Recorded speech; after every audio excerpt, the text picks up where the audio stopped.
Kia ora, Helen Brums here, can be live from Sun City in Arizona. Hope you're having a super fantastic, sparkling day. Today is, let's see, welcome to Before the Dirt Nap podcast number 1345, Getting Off It. Oh my gosh, I have struggled with this one today. We found out last night that the deal didn't go through on the house that we liked with the RV parking area and the humongous backyard for, what are you bringing me? Oh, no, she's taking it away now. She was bringing me her chew stick from this morning and then decided it dropped on the floor, so she's going to take it away and eat it. Excellent. So the house deal did not go through yesterday, which really bummed me. I don't know why that one affected me so much, probably because I thought it really was a great house. It was perfect size, had the great flow through it, and had this ginormous backyard for Zeffie. She would have had so much fun running around. I mean, she had like a mini dog park back there. She could have had a couple of mates over for a play date, and they could have run around happily out the back there with plenty of room for them.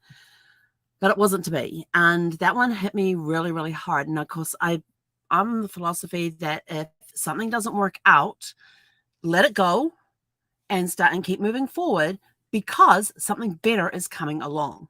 And I'm just like, how can they top? I'm like, okay, my question is, how can you even top that place? Because that place was gorgeous. It was perfect. I didn't have to do anything except buy a washing machine and dryer and a bed. But everything else was in there. And I'm like, it was like perfect house for us. It was even better than the first house we applied for. And I thought, okay, well, the only way they can top that one is my log cabin by the lake comes up. And I thought, that's the only way that they can even come close. That's the only way that I can top not getting that place. So I was really bummed about it, and had a little venting session last night and all of that, and thought I was done with it. Woke up this morning and it was still on my mind and basically just pissing me off. And so I was like, okay, I've got to get off this. I've got to get off it, because I can't prepare for the right place to come along if I'm stuck in the place I'm not getting. And I struggled with it today. And I don't usually struggle with getting off stuff, but today I did. I kept thinking about it. So what did I do? I started looking at other houses again and seeing if I could find anything better, and changing ideas, changing locations, and not really coming up with anything. And then I was just sort of like, I just pulled myself up and said, okay, we're done. We're drawing the line in the sand. We're stepping across it, and we're not thinking about it again, but we will talk about it tonight on the live, because we need to talk about getting off things. There are things that can hold us back. There's things that we struggle through that will hold us back, and we let it sit there and fester and fester and fester and fester until it starts taking over our thinking and starts basically poisoning what we think about things. I was in a negative space. I needed to get out of that space. I still had my spark. I kept saying, I don't know how many times I repeated today. Today is always super fantastic and sparkling. No matter what happens, today is always super fantastic and sparkling. I don't know how many times I can tell you I've told myself that today, in an effort to get off things, because usually that's how I do that, and I only have to say it a couple of times and I'm out of there. It got said a lot more today. So this one impacted me, for some reason, way harder than I thought it would, because, if this wasn't the right place, the next one coming along is going to be better. And we're got to go through the no's to get to the yeses. Excuse me. And that's one thing that I have to remember, is that you got to go through a lot of no's to get to the yeses. So are you going to let the no's hold you back, or are you going to keep moving forward and allow the yeses to come get closer until they finally get there, and you figure, what the hell was I doing in the first place? Excuse me. Oh, I feel a little better. I've got a frog stuck in there somewhere. So it's about getting through the no's to get to the yeses. And I know that every time I get turned down on something, that something better is coming along. And I totally believe that. I believe that the right thing will come along at the right time. So this week, we're not doing any more house hunting this week. We're going to start up again next week. Right now, I'm prepping to head out to San Diego, where I get to meet up with family and get to celebrate my youngest grandson's first birthday. So I get to spend Easter with the family, which is kind of nice. And then when I get back home here in Arizona, we'll just start the search again. So we're just taking a break, which I probably need. I've seen so many houses. I got so many notes written on houses. And like I was looking on one today and I'm like, I reckon that, did we go to that address? And I'm like looking through it. Nope. Well, why is that address so familiar? I still can't figure it out. I'm just like, okay, don't need to know about that address. It's done. It's gone. And so, and so Ash, bless her heart. Ashley, bless her heart, is my realtor. She is amazing. She is awesome. She is on top of everything. And I sent her an email last night and kind of vented to her a little bit about what was happening and all that. But you know, we know that the right stuff's out there, and we've got plan B in place. We're starting to process plan B in case plan A doesn't work out. But we've still got plan A. We're still working on plan A, but we've got plan B in the background in case things don't work out. So it's just sort of like, okay, so we're taking a physical break from house hunting. Well, for some reason I keep looking online. Don't ask me why. Taking a physical break from actually going and walking through houses, and just taking a whole break from it. Just having a normal week this week. I'm going to San Diego for Easter. We're going to have a nice weekend. I'll come home, and then we'll be back into the hunt again. And so just want to let you know that sometimes you do struggle. I struggle with things, and I have to remember that no matter what happens today is always super fantastic and sparkling. And at the right place will come along, and it will just, the whole process will flow very smoothly with how things go and everything else. But I am extremely grateful to Ashley for putting up with me with all my questions and everything else, and my little vent last night. I totally appreciate her. And like I said on the vent, I said absolutely no reflection on her, because she has busted her butt to get things moving for me and helping me find places to look at and everything else. And she is totally awesome. I am very blessed to have her on my side and going to bat for me and everything else. So we're just taking a break this week, and we'll get back to it next week. So when you get stuck on something, it prevents the good stuff from coming in. So you got to clear out that negative clutter so that you can find it. And I have discovered this as well, that when you clear out the physical clutter, so as I'm decluttering the RV and packing it up and everything else, I'm finding that it's also clearing my mind as well. So, and sometimes I come across stuff like, oh, here's an old journal of mine. Let me have a look through that. And it's like, no, we don't have time to look through old journals.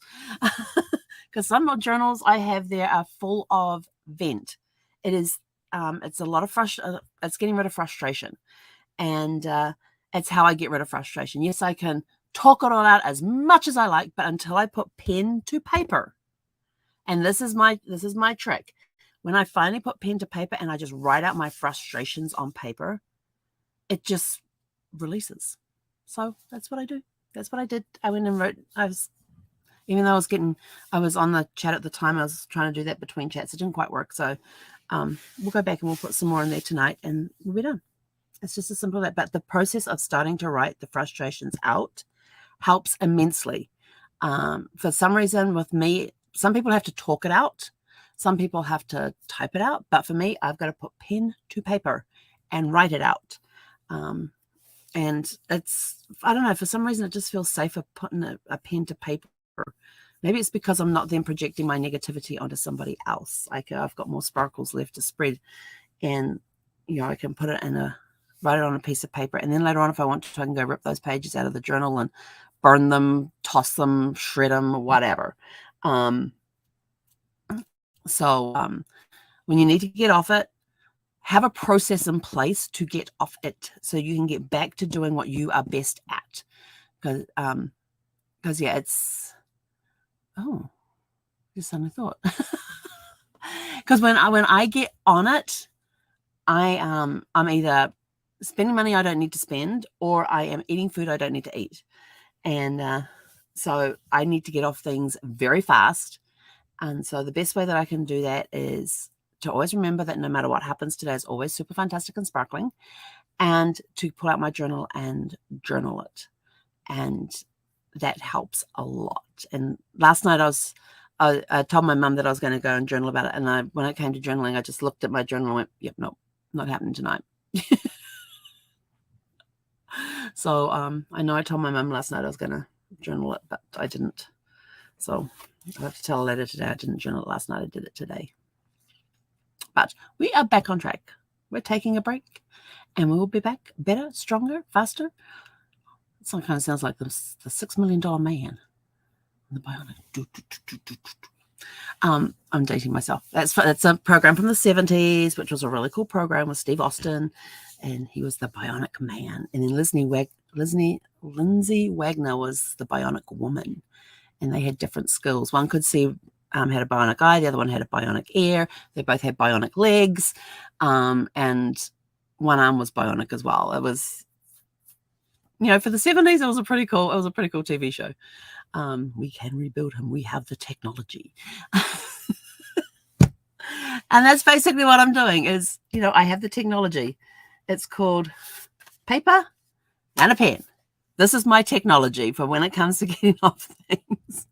So no matter what it is that you've got, no matter what struggles you have, find a way to release them. If you are into any spiritual things, being who you believe in and everything else, if it's better for you to pour out your frustrations through a form of meditation or prayer or anything like that, absolutely go for that. I do that as well as this.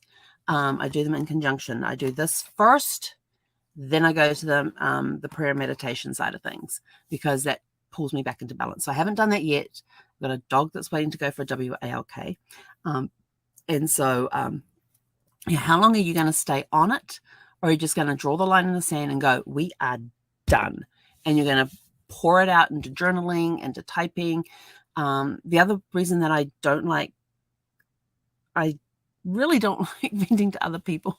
Sometimes I have to vent to other people, but I really don't like doing it because it puts negativity in their life. So I always preface it with this a venting warning at the beginning of when I'm about to go into a vent. You can either read it or not read it, completely up to you.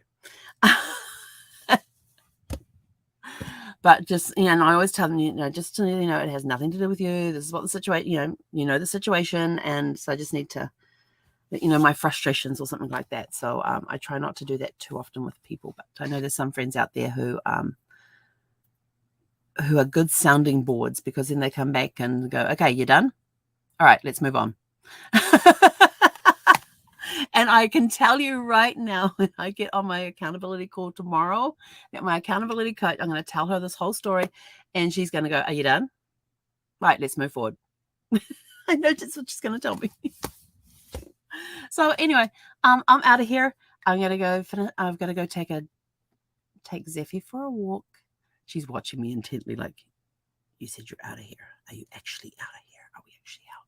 I'm going to go walk in the wind. It's like 19 to 24 mile per hour winds out there right now. So that's going to be fun. She's going to be upset because her friends will not be out on their porch area because of the wind. And so she won't get any treats from them. So she's not going to be very happy about that.